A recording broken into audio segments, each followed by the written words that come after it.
shows me that we're live. No way, really? Meeting is now streaming live on Facebook. Okay, awesome. Maybe we're really doing it. Oh, and I do have the sun there, don't I? I think Yeah, I see your it. halo. Yeah, it's my glow. Um, I'm gonna just leave it, I think. I could move, but I'm not. Can you still hear me? I can, yeah. Okay, cool. Okay, maybe I will move so because it'll probably bother your eyes.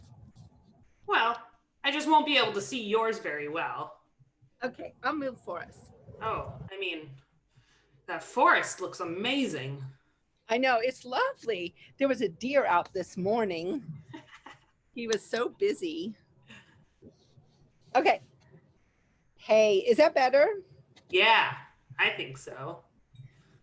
Um, okay, well, today we are here, and this is Sondra, who is the owner of Pursuit Concierge in Seattle. And she has helped me. I really cannot even tell you how much. I mean, I owe her a debt of gratitude for everything she has done and everything she has taught me about delegation. And so today we are going to talk about delegation with Sondra because I think in the last time we were talking, it made me realize how important delegation is for everyone. I mean, for a mom, for a lawyer, and for an entrepreneur. So I wanted us to get some real life on the ground information from Sondra about how to delegate, how to learn to delegate, what to delegate, and how you can benefit from delegation. So Sondra, tell us a little bit about yourself and how you got to be the owner of Pursuit Concierge. Yeah, so Pursuit Concierge is my first business venture. I started it. About how to delegate. Oh, I've got a funny loop. Do I sound okay to you? Can you hear me okay? Yes. Self and how you I can hear Pursuit Concierge. There's like a weird audio loop. Are you hearing that? My first business I'm gonna stop it. How to delegate? I can. Hold on. Oh, I've got a funny loop. There it is.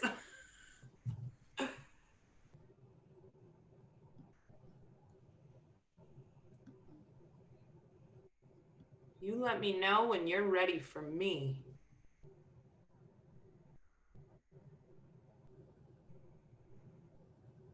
There, I think I stopped it. Okay, we'll try this.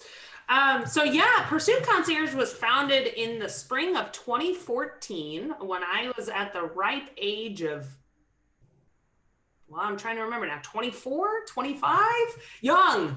And I moved to Seattle with the intention of becoming a real estate agent and ended up getting my license and was supplementing my income working with an all custom event designer. And so I was in the bridal industry and the real estate industry. And I was noticing that my clients, which were young, motivated adults, they were doing everything they could to just check the major items off their list in both of those industries where your wedding and buying a home are like monumental landmarks in your life. Hopefully you only get married once, but as you know, that's not always the case. And you know, maybe you only buy one home, but maybe you buy a few along the way, but they're huge moments in your young adult life. And my clients did not have the time to meet with us. And I became really concerned because if you become too busy for the things that you see as really important to you, where's the room for the things that kind of pop up by surprise, right? And I was just really concerned that there wasn't a lot of room in our modern lives for spontaneity, for saying yes to really amazing opportunities because our lives are just so full. And when I was inquiring with them about what was consuming their energy, some of it was reasonable. They had demanding jobs and they had relationships they wanted to cultivate. But so much of what was bogging them down, especially on weekends, especially after work, was just stuff that had to get done, but not necessarily by them. It was running errands or doing research, or just trying to keep up with the daily to-do list. And when I realized that I wasn't really interested in being a real estate agent, and I wasn't really interested in being in the event industry anymore, what I realized I loved doing was making stuff happen, just checking things off the list. And a lot of people feel that there's this limiting belief that people aren't worthy of the help that they deserve. Yeah. And especially in the realm of personal assistance, which is essentially the service that my business offers. People feel like they need to be generating an income high enough or be high enough in their businesses to be worthy of being able to accept help. And I wanted to find a way to help the average dual income household to just offload the things that stand in their way so that they can show up for the things that are important to them or show up in the relationships that matter to them. And so I ended up starting Pursuit Concierge, which originally was intended to help people protect their homes. And, if you're going from having a landlord and you don't know how to actually fix the garbage disposal, you're used to just making one quick phone call. It started with that, but then as I started to get clients, people started to ask more and more, like, can you help with this? Can you help with that? And what I realized was that Pursuit was a resource that could help you with anything that's safe, legal, and ethical. Those are our parameters. And as the years have gone on, I've realized that in the world of delegation, it's something that we all know we need to be doing more of. But ultimately, we're not taught how. It's not really brought up in our education. Even if you're in a team project, usually there's the type A people that rise to the top, and then everyone else just kind of floats by. But we're not really taught how to manage the distribution of tasks. And that's where I find myself now, is as much as we're taking things on, I also try to find ways to teach people how to identify what can they be letting go of. So that's a little bit about the background and where I come from. And how do you go about that teaching? Like when you're trying to help somebody figure out what can they let go of? Because I know I get asked that all the time by people on my team, because I'm a huge proponent of delegation and I'm always encouraging them to delegate. And they'll specifically say, well, what are we talking about? So I'd love to know, how do you do that? And how do you teach that? Yeah. So one of the things that I find totally amazing is that often when we look at like, oh, I'm totally overwhelmed, I could really use a hand right now. We look at our list and go, what can I delegate to someone? And that's a very reasonable approach. But what I found is that often there can be some weird limiting barriers that come into mind when you look at that. So what I have found is actually super effective is flipping your perspective on your to-do list and looking at what requires my direct attention. What requires me? What requires my time, my specific expertise?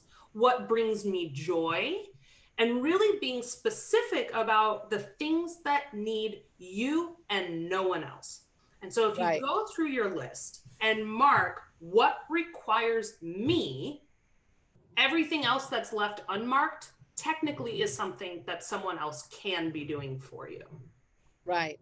That's so interesting you say that, because I say all the time, if it doesn't require my law degree and it doesn't bring me joy, I'm not doing it. Somebody else is going to do it.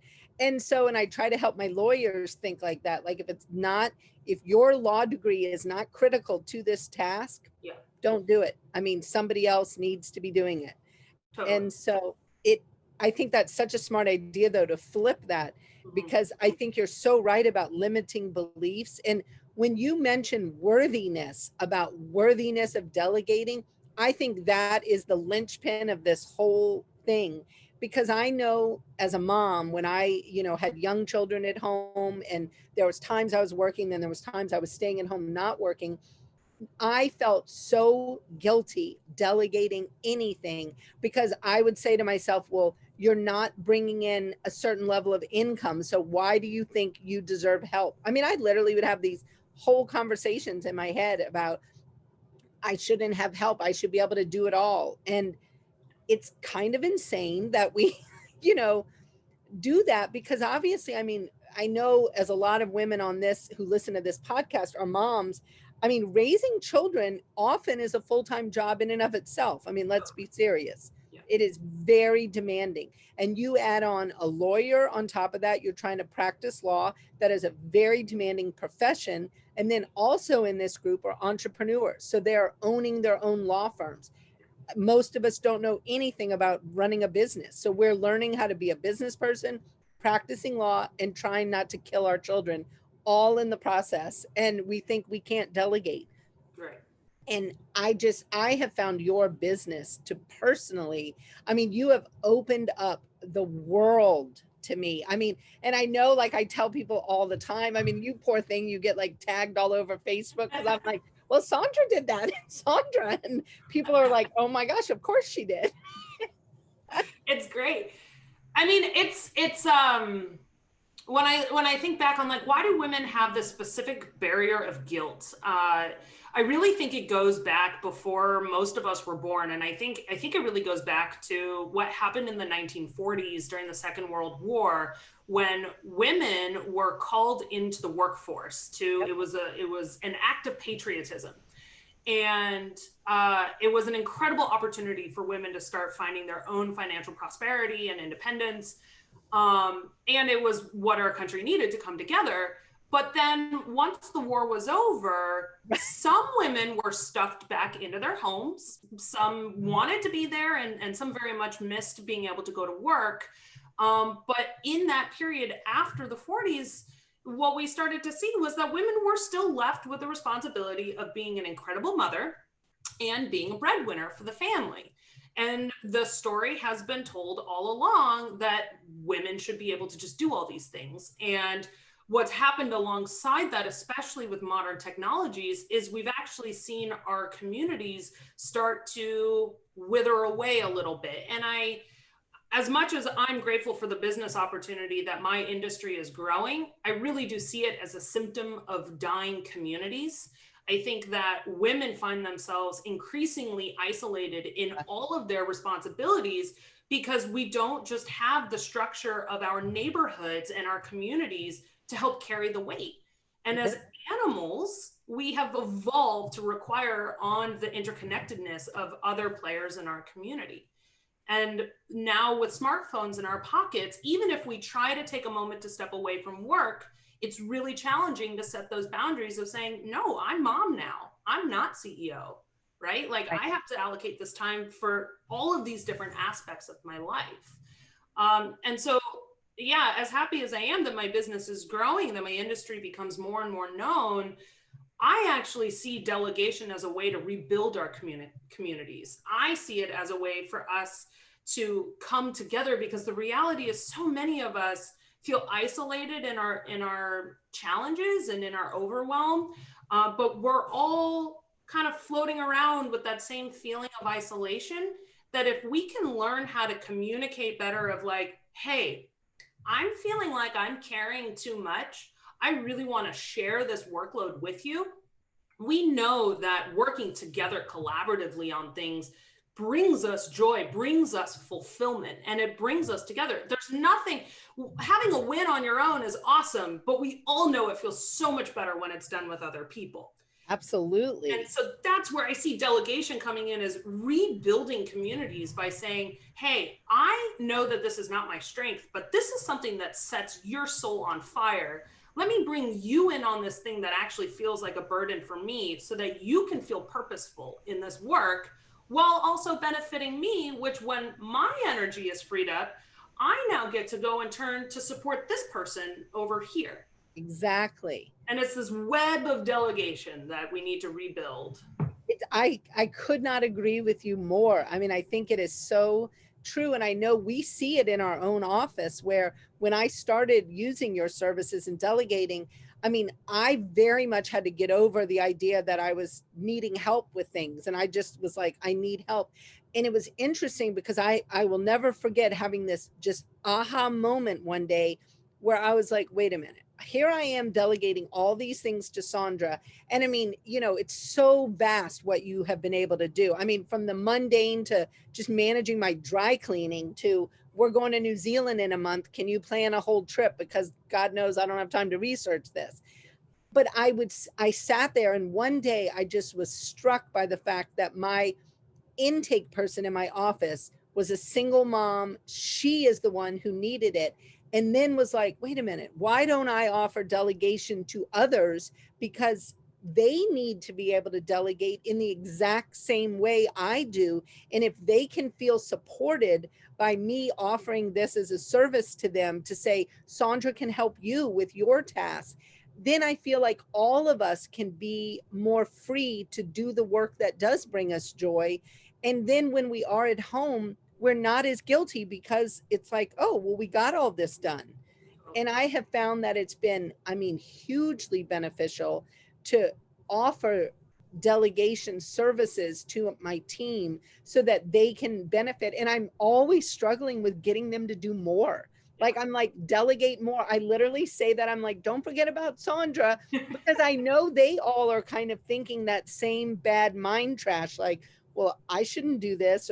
And I know they question, and I'm like, you don't have a limit. Like, we haven't gotten there yet where I'm, stressed out about it. And so I love how you think of delegation, though, as a web of building community, because I think we business owners need to think of that as well. Yeah.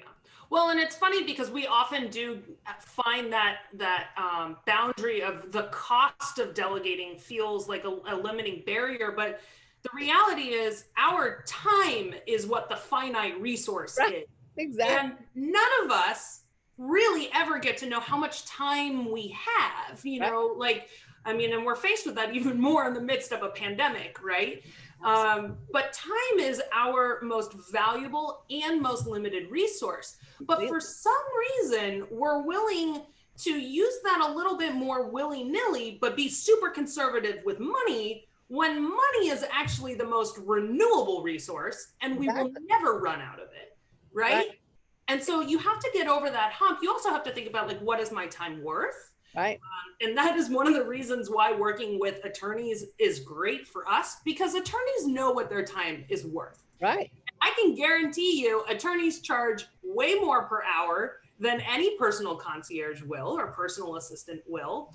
And so financially, it really does make sense. Absolutely. But even without that piece, I mean, when you're talking about pulling from a finite pool of time, I mean, every day, no matter how much clout you have, whether you're Michelle Obama or,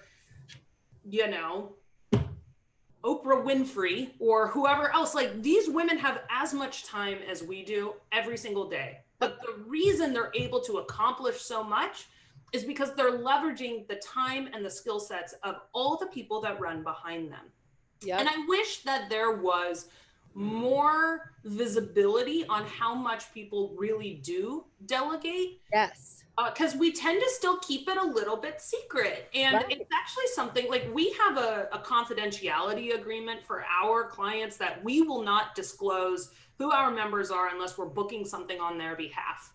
And I kind of wish I lifted that, because there really is no shame in asking for help. No. And I mean, one of the things that I find really interesting is, like, how often, like, we may have our own limiting beliefs around, like, I really should be able to do this myself, or, I'm feeling like so insecure asking for help in this regard. But when we see some badass boss that is delegating tasks like crazy, are we ever ashamed of them? Do we ever look down on them? No, we go, wow, what a powerful force that person is. Right. So how do we hold that same regard for ourselves when we hold that for other people? It's so true, though. I mean, it is. Well, and that's why I have kind of become, an evangelist around delegation, and sharing what you do. Literally in every national group I'm a member of, and when I go to retreats, like, because I want people to understand, because people are often like, how in the world do you travel, run a business, have 6 kids? And I'm like, Sondra, of course. And your whole team, like, you're delegating the bulk of your billable hours to a team of attorneys and their paralegals. Right. And so that empowers you to go do all of these other things. And delegation is the only thing that has made it work. If I couldn't delegate, I couldn't be a quarter of where I am now. I mean, not even a quarter, not even an eighth. I mean, I think of everything I delegate. And I mean, I come up every Sunday with this whole list of, oh, that's not a law degree in joyful things, so not for me.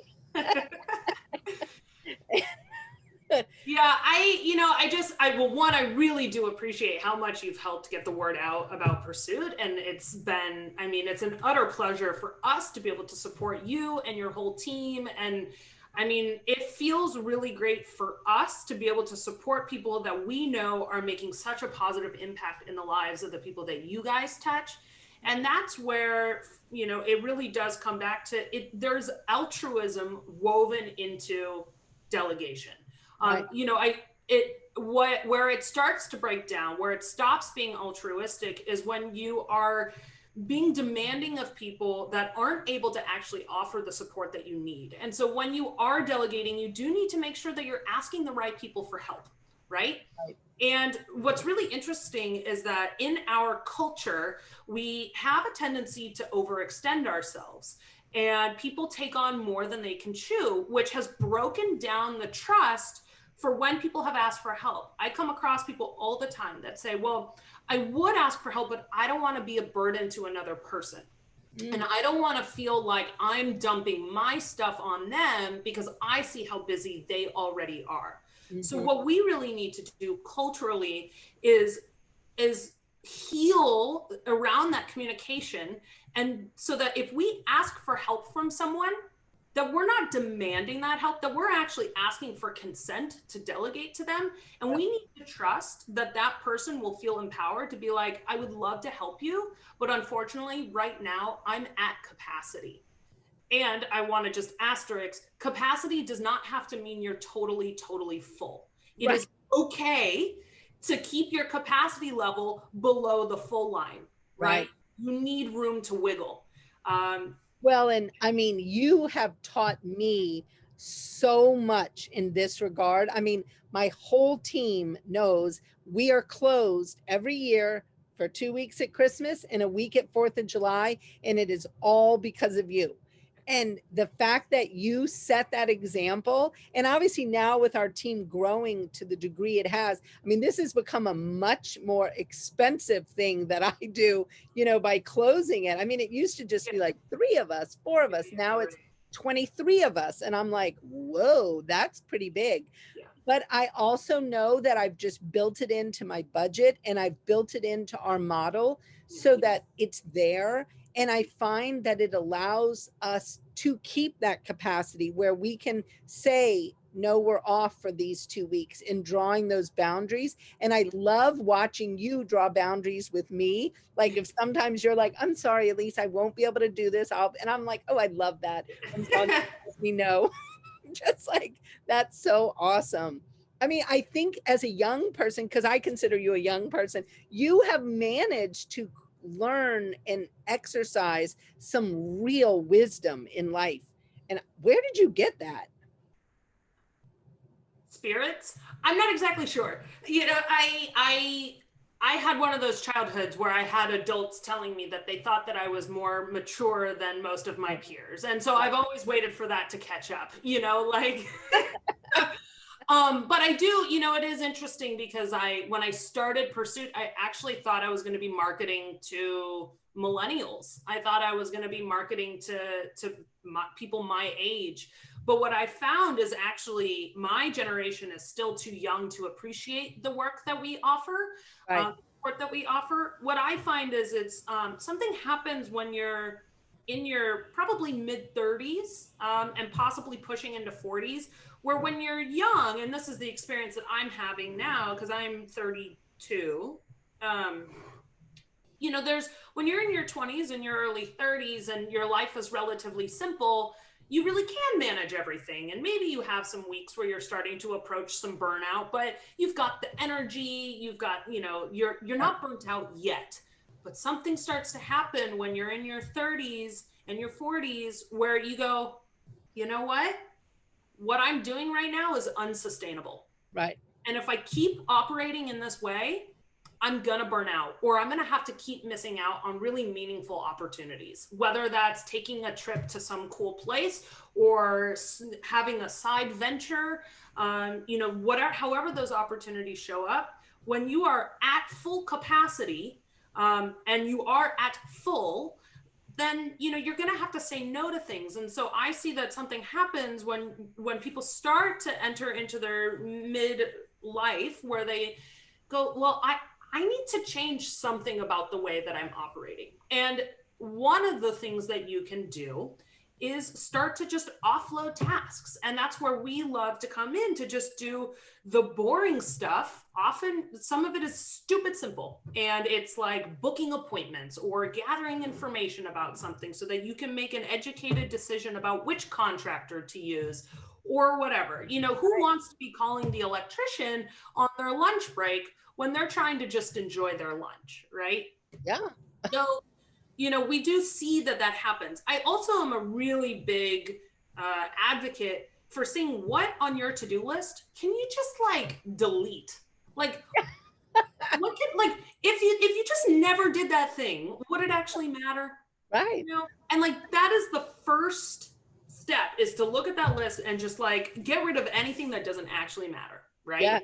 And then if it does matter and you don't want to do it yourself, give it to someone else. Or if you don't know where the entry point is, that's a really good time to be collaborative with someone and be like, okay, I've got this daunting project. It feels like something that I need to be doing, at least in part. But could you maybe get the ball rolling by doing this initial research for me and Right. Send what you have so that I can make the final decision and feel empowered in that?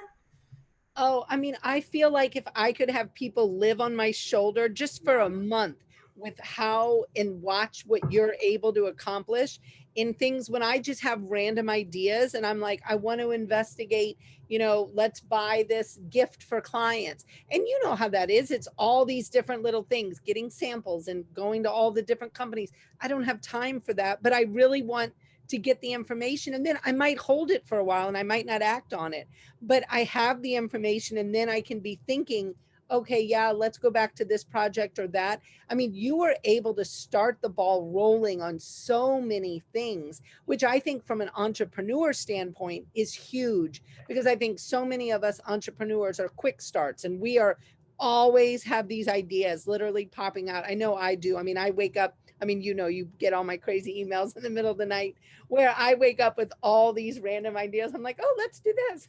Let's do this. Yeah. But being able to have somebody who collaborates with you on those, and then you ask such good questions all the time, which I find that is so helpful, really pulling out the meat of what is needed and getting to that. And that is such a helpful thing.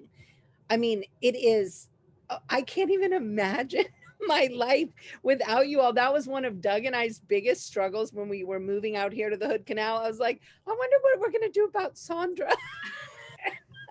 Yeah, well, so that's the beautiful thing is like, yeah, we used to offer more on-site support for you, but so much of what can be done virtually. Absolutely. Right? Yeah.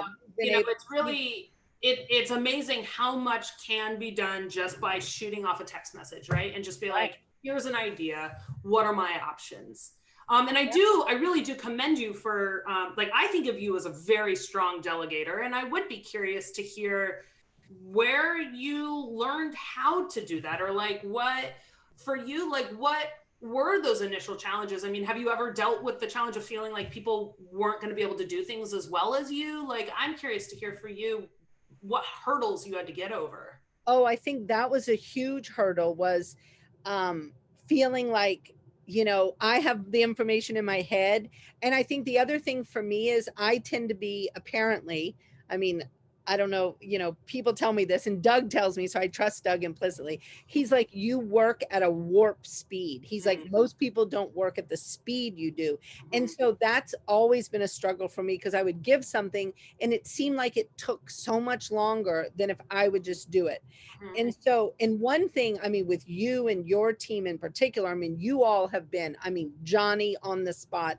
And if I say like, I need this by a certain time, I mean, you're excellent at being able to say absolutely, or if you really can't, being like, no, that time frame won't work, but this would work, and you just, you're an excellent communicator, which I think really helps the relationship. And I think one thing for me was, I mean, I think having children, I mean, being honest with you, because when you have as many children as we had, and I mean, they were just stair step kids. Like, I mean, I had, 4 kids, 6 and under, and that was tricky. I mean, you got to be delegating. Those little kids better be working Yeah. or everything is going to fall apart. And Yeah. so I would wake up every day and create these chore lists for my children. And I mean, I even taught my older kids how to delegate to the younger kids, Yeah. because I would put, like, Katie would have the most chores, and I would star them of which one she should give over to her siblings. But then I also gave over the management of that to her. So here's this little, like, 6-year-old managing her 2-year-old brother in picking up his toys. And it might sound so silly, but it helped her develop skills, and now she's this, like, 25-year-old type who's, just, she could run the world. I mean, she's got amazing skills. And I think that we sometimes as parents, we forget about delegating to our children. And Yep. that, I mean, in the most just obvious example in our family, and I think it's the thing that was very important. All my kids swam competitively, and Okay. I am like a freak about cleanliness. So there I am laundering all these towels and swimsuits daily. I mean, it was a mess. And I thought at one point, I was like, well, this is silly. Like, obviously I can teach these kids how to operate a washer and a dryer. So it became a thing in our home that when you turn 8, I mean, I would give them a laundry basket. I would be like, okay, this is your big birthday. You get to do your laundry. I mean, so, like, I have not touched my 3 sons' laundry since they were 8. I mean, and that, is a big task that a lot of women talk about, laundry. Yeah. And I'm like, this girl does no laundry. Like, Yeah. I mean, Laundry, dishes, house cleaning, I'm like, that's not on my task list. And so, and it sounds, again, silly, but I mean, these children have learned to do this, do their laundry. It empowers them. They have to manage their time. I can't tell you how many times I've awakened at 7 a.m. and there's some kid running their laundry because they need to do it before they go to school. And I'm like, all good lessons to learn. And it makes such a difference. And when they're going off to college, you know what I mean? They're all used to just taking care of that. And that's one part of taking care of them. But I mean, same with lunches. I mean, when they were in kindergarten, I was like, I don't need to make your lunch. Like, you can make your lunch. And I would put things in different bins in the refrigerator, and they would know how to pick things from each bin. So there'd be fruit, protein. But it was something that they could do. Yep. And I'm kind of that mom. I feel like my role is to make them independent, so I think I don't know. So I think I came upon delegating through parenting. Well, and so I love that you do that, because this is one of the things that I encourage people to think about, of like, who are the people that are already around you that you can lean on? And the number one person we delegate to the most is our partner in life, right? Honey, could you, have you done the, and that could be planning a vacation, that could be screwing in the new light bulb, like all the things. And it goes directly to the partner. We do that to each other all the time without recognizing it. And this is one of the things that I've come to realize. We all delegate on a regular basis. We just don't call it delegation. Right. So anytime you buy something, pay for a service, buy a product, to some degree, you have delegated something. Even if you go to your local coffee shop, you have delegated the act of making coffee by doing that, right? So anytime you're spending money, you are delegating something. You cannot do anything alone. And that's one of those hurdles that we need to get over, is thinking that we are alone in our workload, when like, you can't get dressed in the morning without having to have relied on the people to make the textiles, sew them together, sell the thing, right? Like, our entire economy is built on relying on other people to play their role. And that's a really macro look at it. But then when you go down into the day to day, yeah, asking your honey to plan the next vacation, or in your case, I love that you actually did see it as an opportunity to delegate to your children and give your children the opportunity to delegate further. I hope that at some point the youngest got to delegate to the eldest, because that would just be like a really fun, realistic power dynamic in corporate America. He's doing fine on his boat now. You know? Yeah, I mean, he's delegating to dad to make dinner every night, right? Exactly. You know, like we need to look at who's already around us. And when you really start to look at that, you realize, holy crap, like there's people all around me that are actually offering help. How often do people offer us help when we go, oh, no, it's okay. Right. It's like, like how many opportunities are we missing regularly? Right. And it kind of hurts sometimes when you offer someone's help and they turn you down, right? Because you're offering a piece of yourself. Right. And I think about it, you know, maybe we don't do dinner parties right now, but that's another ultimate act of delegation. Why don't you bring the appetizer and I'll make the entree and they bring the wine? Absolutely. Right? It's all built into our culture. We just need to recognize that. And so I love that you've totally applied that to your children. And I definitely encourage people to look at, how can you put the little ones to work, right? Oh my God. I think it is, I mean, this is such a bigger parenting discussion, but I think it is so important for children to learn skills and to fail. I mean, I'm a huge believer in letting my children just fail and realizing that failure is such a part of future success, but also just a part of personal resilience. Totally. Like learning to fail and then kind of analyzing how did that happen. I mean, we did a major house painting adventure after Hurricane Katrina. So I took all 4 kids back to New Orleans for months, and we decided we were going to repaint our entire house, just me and 4 little kids, like 9 and under. And because we were going to sell the house. So there we are painting away. I mean, it was chaos. Like, I can't even tell you. We'd wake up every morning. We'd have our paint clothes on. We'd go to Walmart, figure out what room we were going to do. And the littlest kids primed all the walls. You know, we had this whole little protocol about what we were doing. Well, we had all these paint cans on the driveway. I mean, like 25 paint cans on this shelf. Well, my son knocked them all off. And I mean, like, all this paint on the driveway. And I was like, well, Ian, I don't know what to tell you, but you're going to have to figure out how to clean that up. And so he's out there with the hose, you know, and he's getting it. Well, we didn't realize that all the paint then ended up in the neighbors' bushes and it killed all their azaleas. It was such a mess. But I mean, it was an amazing opportunity for me to understand that that was too much for him. Like, you know, I didn't think through the damage that the paint would do to the plant. And then it was for both of us to go talk to the neighbors about how we just killed, you know, these 50-year-old azaleas that you've been growing forever and they're now dead. And what can we do to fix that? And, you know, and just, but I mean, that happens. Totally. I mean, failure happens. Totally. And so being able to learn from that, figure out what could we have done differently, you know, and so, and I guess, you know, part of it is just being comfortable with failure. Totally. Because I do think sometimes that we just have to accept that and be able to move on, because I mean, things happen and they don't always work out perfectly. Well, yeah. And, you know, I actually find that one of the reasons a lot of people have removed the option of delegating professionally, like hiring an assistant or something like that, is based off a couple of failed experiences with other assistants where they, you know, I hear a lot like, I tried, but they just like couldn't do it right. Or, you know, they didn't, you know, that it wasn't done the way that I wanted it, you know. And it's really interesting because a lot of those failures really do come down to just the communication around it, right? Absolutely. Setting expectations. It's so easy for people to fail you if you do not communicate what your expectations are. Right. A lot of times people go, you know, it could be as simple as, you know, book me a dinner reservation for 4. But really in your mind, you have, you would like to eat at a Mediterranean restaurant and you'd like to have a view of the water.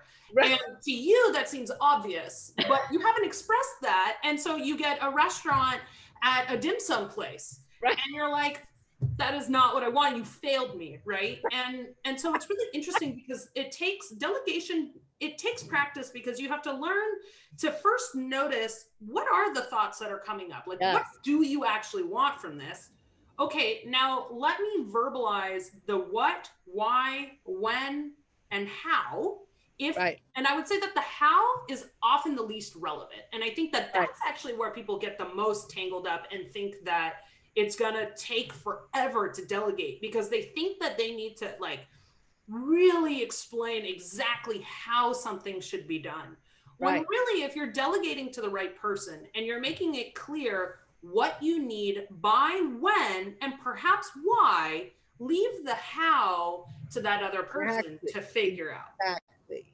And And then, that is the and if you do that, if you do that and then you still don't get the right result, you don't throw that person out. You don't just chuck them out the window and say, wow, you failed me. You are incapable. Unless, of course, there's like major red flags. Then I am a big fan of dump them, find someone new.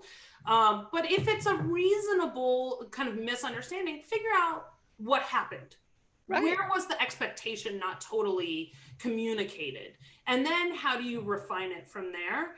Because it's really challenging to get all of the thoughts that are circling around, but it is possible. And that's where I really do recommend just like really boiling it down to like, what are the most crucial aspects of this?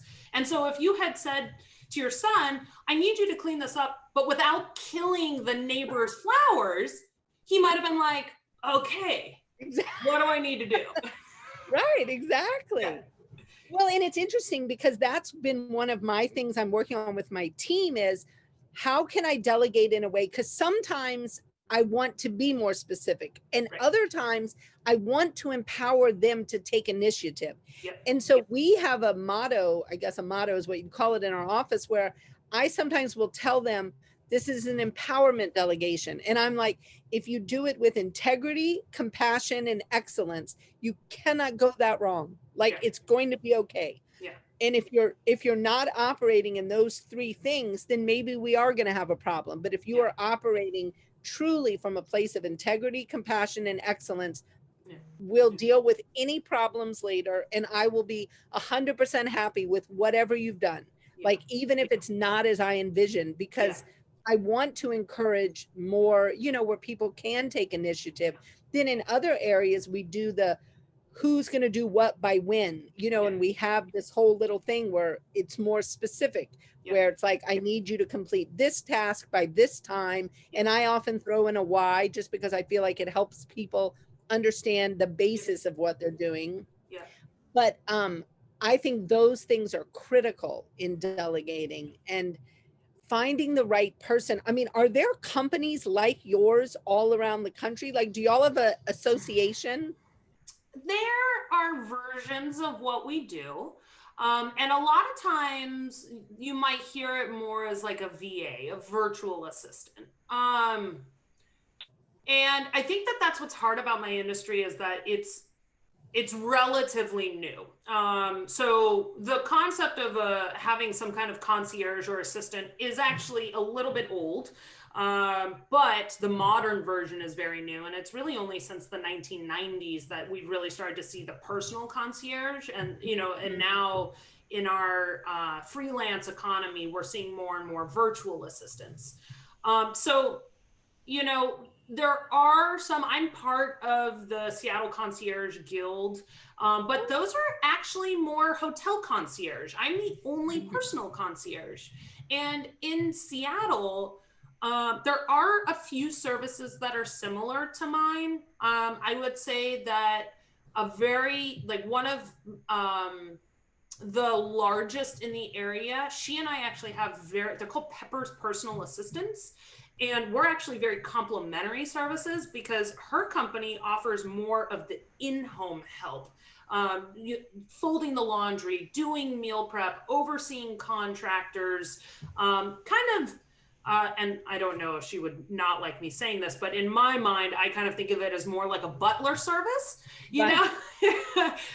But it's a household manager, and they're the ones just like making sure the show is running and that everything someone's got the finger on the pulse and is there to serve mom and dad, or husband, wife, whatever.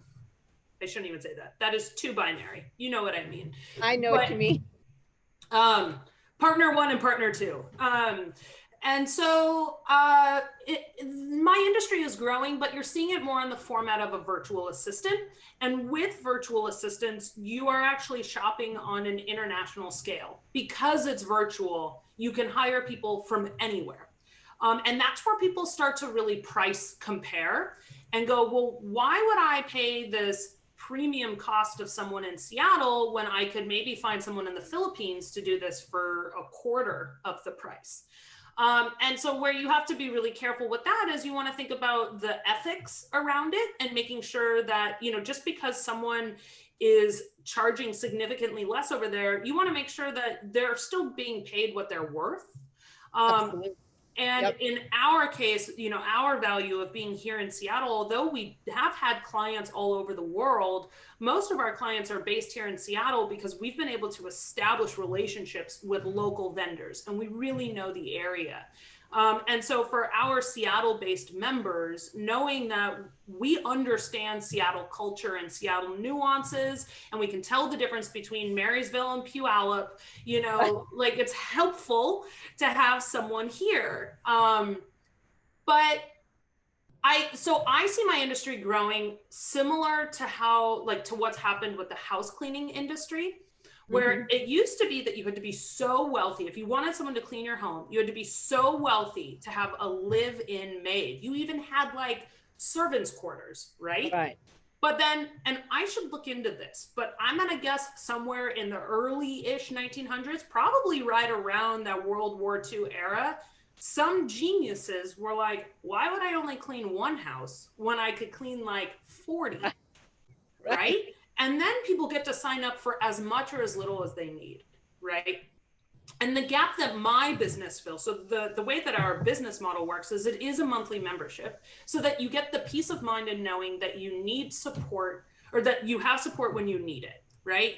So for $60 a month, you know that you have coverage for 50 hours a week. Then from there, you pay for what you use.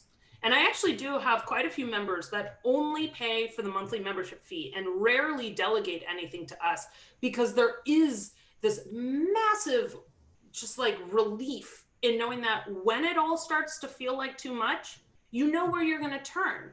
Because a lot of us, we don't know where to go when it starts to feel like too much. And that just compounds the stress of having too much. So then for the clients that do use us, we bill essentially in quarter-hour increments, or for the value of specific services. And all of that is just automatically charged on the first of every month. And for me, it's been really, really important to make sure that we're able to serve people that have considered themselves kind of out of the running for something like this, right? When you're in a position to be able to support multiple incomes within your household, maybe you do get yourself a dedicated assistant and you can guarantee that person 20, 30, 40 hours a week. But a lot of people, they don't actually need that much help. Right. Or it's not that consistent. Maybe if you're a CPA, you have 2 times a year where you have this massive wave of work, but the rest of the year you've kind of got it handled. And so that's where we really that's the gap we love to fill, is for people that know that they could use support or could benefit from knowing that support is there when they need it. And then they just use us as much or as little as they need. And so it's really beautiful to see the ways that we've been able to help people not only just manage their workload, but similar to what you were saying earlier, that sometimes you have an idea of something you want to do for someone else, but you need to know what your options are before you do it. We have a lot of people that bring us in to do nice things for other people. They have a friend who's overwhelmed that doesn't know how to accept help for themselves. So our client hires us to arrange the service for their friend, right? Yep. Or, I really intend to send gifts to my friends on their birthdays, but I'm terrible at keeping track of this.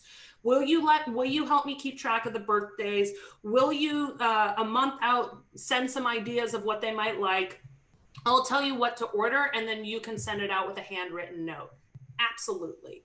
And Oh, so saved me doing that. I mean, it's oh my beautiful God. the way people bring, like, that's what's so amazing is like so often people feel like asking for help is like this selfish thing, when Right. it's really about not only doing nice things for other people, either us doing nice things for other people or freeing up your time and energy to then show up in other places. And I would imagine in your world, a lot of the people that you know, it's the relationships that take a lot of time, a lot of energy, and that is a very, very difficult and perhaps inappropriate thing to delegate, right? Whether Yeah. that's, growing your team or managing your client relationships, that kind of one-to-one connection is really not something that you can easily delegate. So why don't you concentrate on that relationship and then let all of the logistics be handled elsewhere? Right. One of the Oh, I mean, worst I think things is feeling rushed in your relationships and feeling like you don't have time to call your mom back or exactly. whatever it may be. Exactly. Yeah. Well, and just the idea of being able to, I mean, I know there's times that when I think of something I would like to send a gift or a card, or there's something, just knowing that if I'm running somewhere and I know this idea is going to fall out of my head, but Yep. I can just shoot it to you and know that it's got a placeholder now too. So Yep. I don't have to spend all this energy worried about it. And I know, okay, they're going to get it out or they're going to do this. And it's, oh my gosh, it's freed up so much time, but it allows me to be so much more generous with Yeah. the things that are popping up in my head. Yeah. You know, when I see an attorney in my office that's been working all weekend, I mean, I'm always like, oh, Sondra, can you get some flowers out, or can we get something out to this person? Whereas if I was actually calling the place, finding a Yeah. place to deliver, making sure I had the address, Yep. like I might not do that generous thing Totally. because it would end up being a lot more burdensome, and I would actually have to find, a half an hour on my schedule to make all that happen. Well, and think of Whereas how when many I can times we think of something that we'd even like to do for ourselves, but yeah, as simple as getting a massage, right? You're like, oh, I really want a massage. right, All right, now let me go into the workload of trying to book the massage, or, how often do you go like, wow, my husband and I, we would be so much more connected if we knew once a month we had either a date night or a weekend away together. And that's where we absolutely love, like, people, when they think of delegating, they think of the things they don't want to do. But right, delegation is also very much there for the things you do want to do and the totally, ideas that get put on the back burner. And it's also totally worth recognizing that the longer something is sitting in your brain as something you need to do, the more and more energy it ultimately takes to just knock it out, right? yep, Like you start going through the cycles of like, why haven't I done this yet? Man, now my self-esteem is super low because I think of myself as a productive doer, but obviously I also procrastinate. Okay, I'm giving you a window into my own life experience here. But, like at a certain point, you need to just give it a place to go totally and just know that it's going to happen. And that's makes where all finding the the right difference. people makes all the difference. And that could be your kids, right? And that Yeah, can be maybe your husband, although we do really love to be that third point for couples so that you can stop kind of going back and forth of like, but I asked you to do this thing. And you can come together as a team, send us a task. We give you the three handy men in their quotes to right, consider. And then you get to come together as a partnership and say, who do we want to work with? What's the next step? And that's right, our goal in empowering couples, is just saying like, you guys are a unit and we want you to come together. If you're noticing anything that's starting to just like scratch away, like let us know. We've helped clients find counselors for their oh yeah, relationships. Actually really interesting, we have a new client. The reason she just joined is she had a bit of a nasty separation from her partner. There are custody issues. They have resolved most of those. They have a co-parenting plan. But there is still communication required between her and her partner. hmm, And she came to me saying, I feel like I put so much time and energy into the way that I craft my emails to him, but the emails I get back, they're fiery, they're nasty, they hurt. She goes, would it be possible? She goes, none of this is legal stuff. This is just private communication. She said, would it be possible for you to help read these emails, figure out what he's trying to say, and then work with me to craft my response back? So we're helping her ghostwrite her responses and insulating her from that spicy nature in that tension between them. And she gets to relax knowing that she's not alone in this, that she doesn't have to ask her new boyfriend to help her with this, which maybe feels a little inappropriate. But that we're there on her team, so that when she sees, oh man, this is a nasty email, she can send it to us to be like, what did you extract from this? And because we're removed emotionally, we can look at it with a more objective view. And then help her. She's like, I am totally wanting someone who can be like, all right, hey, you're being sassy in response. Let's make this a little more professional. And so I really love that we're now brought into it can even be weird and nuanced like that. The things that that's amazing. I mean, that is so amazing. I mean, obviously, you know, the kind of work I do. And I mean, I spend so much time vetting emails and helping people communicate. And obviously, paying me to do that is absurdly expensive. Do you know what I mean? And that is so awesome. I mean, I'm actually in the process of developing a course around this to help people be able to kind of respond to these in a way, because there's so much lessons to be learned in that. But that is, I'm thrilled you're doing that. I mean, and you and I should talk about that offline sometime, because oh my gosh, I could probably fill your plate like with all the clients in the world to get to have a service like that. It's what is so needed. That I love that. That makes me so happy. And that's where you need to keep coming back to, does this need to be me? Does this require my direct attention? And that's the question we need to keep asking ourselves with everything that we do, is especially when we're feeling close to being at capacity, is, you know, like, does this really require my energy? Or can my energy be invested in something else more meaningful?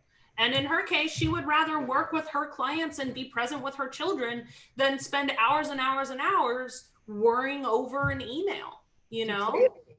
So it's really, really cool to see all the ways. That's why when people ask me like, so what do you do for people? I'm like, oh gosh. Like, what's the most common task you do? I'm like, like, it's hard to say, like research and appointment setting, but like even within that, it's such a broad range of services, and what's reasonable for one person to delegate is entirely unreasonable to the next. Well, right. I mean, I can't even win. And I know people have asked me all the time, what does Sondra do? Like, you don't even want to know all the answers, you know, of what she has done. I'm like, it is wildly divergent. But that's the beauty of it too, because I think if you have somebody like you, I think of just you right here as my partner. And if anything pops in my head, I'm like, well, let me go to Sondra first. And I mean, and there's always some response back where whether this absolutely, Elise, we got this, or here's these other things that might be a better fit. And I'm like, cool, I didn't even know that existed. And it's, you know, one really great thing about the way that our dynamic is I know that we're kind of the pseudo member of your team, but we are separate, right? And so you're not actually responsible for managing us, that we are our own entity, and you don't have to worry about giving us benefits. You don't have to worry about paying taxes. We are, you can expense us as a contractor, talk to your CPA, but you know, there's this really different dynamic. And what's beautiful about that is I know that you have other assistants within your business, but when the time comes for there to be something that falls deeply in the realm of the personal, you can know that there's that barrier that, like, I'm not technically part of your company, right? And that you can also send these things. So you know, people bring us in for professional services all the time, but we're also there for the deeply personal, because it's all intertwined and it's all interconnected. Completely. And the dynamic is established in a way where, look, so long as what you're sending us is safe, legal, and ethical, we will make sure that you have the resources that you need to be able to move forward with whatever that is. And And I so, love when you send me those emails. You're like, Elise, can I really deliver wine to this child? And I'm like, oh, good point. Like, yeah, no. that one. I'm like, only the 24-year-old can you do that? And I love them. So, I I mean, mean, and I'm it's a shame that usually what comes up as illegal is like so not sexy. It's like not the coolest thing. It's like, right. boring The breaches bottle of of wine. contract. Yeah. Like I would love to deliver a minor alcohol. Unfortunately, the law does not allow that. I love that. You do great with that. This has been so fun. I'm so glad you were able to join me today because I want delegation to become just part of the vernacular conversation that we women are having, lawyers, moms, entrepreneurs, where we are coming up with more creative ways to delegate all the time because I think all of our lives benefit from it. And I mean, you have just I can't tell you how much you've benefited mine. And so well, and the I same to you. It's a very mutually beneficial relationship, so I'm very Yeah, grateful well, for that. I Yeah. love it. Yeah. Well, and I hope you enjoy your holiday this week, though. We're, Well, thank all you. safe and sound, but Yeah. do enjoy your Thanksgiving. You as well. Thank you, Elise. Okay. Happy Thanksgiving. Yeah, you too. Enjoy the rest of your day. Thanks. You too. Okay. Bye.